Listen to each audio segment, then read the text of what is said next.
ಸರ್ವೇ ಭವಂತು ಸುಖಿನಃ. ಇಂದಿನ ಭವಿಷ್ಯವನ್ನು ನೋಡೋಣ. ಇಂದು ಶ್ರೀ ವಿಶ್ವಾವಸು ನಾಮ ಸಂವತ್ಸರೆ ಉತ್ತರಾಯಣೆ ವಸಂತ ಋತೌ ವೈಶಾಖ ಮಾಸೆ ಶುಕ್ಲ ಪಕ್ಷೆ. ಇಂದು ಮೇ 2ನೇ ತಾರೀಕು ಪಂಚಮಿ ತಿಥಿ. ಇಂದು ಮೇಷ, ಸಿಂಹ, ಮಿಥುನ, ಧನು ಹಾಗೂ ಮಕರ ಈ ರಾಶಿಗಳಿಗೆ ಅತ್ಯುತ್ತಮ ಫಲ. ಮನಸ್ಸಿಗೆ ನೆಮ್ಮದಿ. ರಾಹು ಸ್ವಲ್ಪ ಕೇಳಿದಕ್ಕಿಂತ ಹೆಚ್ಚಾಗಿಯೇ ಕೊಡೋದ್ರಿಂದ ಇಂದು ಹೆಚ್ಚಿನದೇ ಸಾಧ್ಯತೆ ಇರುತ್ತೆ ನಿಮಗೆ ಮನಸ್ಸಿನ ನೆಮ್ಮದಿಗೆ ಹಾಗೂ ಕಾರ್ಯಕ್ಷೇತ್ರದ ಯಶಸ್ಸಿಗೆ. ನೀವು ಅಂದುಕೊಂಡೇ ಇರೋದಿಲ್ಲ ಅಂತಹ ಒಂದು ಮುಖ್ಯವಾದ ತಿರುವು ಇವತ್ತು ಕಾರ್ಯಕ್ಷೇತ್ರದಲ್ಲಿ ನೀವು ನೋಡಬಹುದು. ಆದ್ದರಿಂದ ಆ ತಿರುವಿಗಾಗಿ ಇವತ್ತು ಬಹಳ ಶಾರ್ಪ್ ಆಗಿ ಸೂಕ್ಷ್ಮವಾಗಿ ನೀವು ಗಮನಿಸ್ತಾ ಇರಬೇಕು.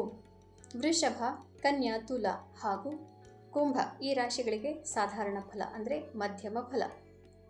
ಮನಸ್ಸಿಗೆ ನೆಮ್ಮದಿಯೇನೋ ಇರುತ್ತೆ. ಇವತ್ತು ರಾಹು ಇರೋದ್ರಿಂದ ನಾನು ಅದನ್ನು ಸಾಧಿಸಿಬಿಡ್ಬೋದು, ಇದನ್ನು ಸಾಧಿಸಿಬಿಡ್ಬೋದು ಅನ್ನೋಂತಹ ಒಂದು ಮನೋಭಾವನೆ ಕಾರ್ಯಕ್ಷೇತ್ರದಲ್ಲಿ ಇರುತ್ತೆ. ಆದರೆ ಅದು ಯಾವುದು ನಡೆಯೋದಿಲ್ಲ, ಬರೀ ಭಾವನೆ ಬರುತ್ತಷ್ಟೇ. ಇವತ್ತು ಅನೇಕರಿಗೆ ಒಳ್ಳೊಳ್ಳೆ ಐಡಿಯಾಸ್ ಬರಬಹುದು, ಅತಿ ದೊಡ್ಡ ಎಂಟರ್ಪ್ರನ್ಯೂರ್ ಐಡಿಯಾಸ್ ಬರಬಹುದು. ಆದರೆ ಅದನ್ನೆಲ್ಲದನ್ನು ಕಾರ್ಯಗತವಾಗಿ ಮಾಡೋದಕ್ಕೆ ಸಾಧ್ಯವಿಲ್ಲ. ಬರೆದಿಟ್ಕೊಳ್ಳಿ, ರಾಹು ಗೋಚಾರ ನಿಮಗೆ ಚೆನ್ನಾಗಿದ್ದಾಗ ಅದನ್ನು ನೀವು ಮಾಡಲಿಕ್ಕೆ ಸಾಧ್ಯವಾದರೂ ಆಗಬಹುದು. ಇನ್ನು ಮಿಕ್ಕ ರಾಶಿಗಳಿಗೆ ಅಂದರೆ ಕರ್ಕ, ವೃಶ್ಚಿಕ ಹಾಗೂ ಮೀನ ಈ 3 ರಾಶಿಗಳಿಗೆ ಇಂದು ವಿಷಮ ಫಲ. ಇದರ ಅರ್ಥ ಮನಸ್ಸಿಗೆ ಹೆಚ್ಚೇ ತೊಂದರೆ ಆಗುತ್ತೆ, ನೆಮ್ಮದಿ ಸ್ವಲ್ಪ ಜಾಸ್ತಿನೇ ಕಡಿಮೆ ಹಾಳಾಗತ್ತೆ.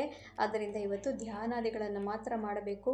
ಮೈಂಡನ್ನು ಸಂಪೂರ್ಣವಾಗಿ ನೀವು ಬೇರೆ ಕಡೆ ತಿರುಗಿಸಿ ಬಿಡಬೇಕು. ಬೆಳಗಾಗಿದ ತಕ್ಷಣ ನಿಮಗೆ ಗೊತ್ತಾಗುತ್ತೆ ಯಾವುದೋ ಒಂದು ವಿಷಯದಿಂದ ಮನಸ್ಸಿಗೆ ಬೇಜಾರಾಗಿ ಹೇಳ್ತೀರಾ, ಅದನ್ನೇ ನೀವು ದಿನದ ಕೊನೆಯವರೆಗೂ ಇಟ್ಟುಕೊಂಡ್ರೆ ಇವತ್ತು ಯಾವ ಕೆಲಸವೂ ಮಾಡಲಿಕ್ಕೆ ಆಗೋದಿಲ್ಲ. ಅದಾಗದಂತೆ ನೋಡ್ಕೋಬೇಕು. ರಾಹು ಶಾಂತಿ ಸ್ತೋತ್ರವನ್ನು ಖಂಡಿತವಾಗ್ಲೂ ಹೇಳ್ಕೊಳ್ಳಿ. ಪುನಃ ನಾಳೆ ನಾನು ನಿಮ್ಮ ಭವಿಷ್ಯದೊಂದಿಗೆ ಬರ್ತೇನೆ. ಅಲ್ಲಿವರೆಗೂ ಕೂಡ ರಾಹು ಶಾಂತಿ ಸ್ತೋತ್ರ ಹೇಳಿ ಮತ್ತು ಗೀತಾ ಶ್ಲೋಕಗಳನ್ನು ಪಠಣ ಮಾಡಿ.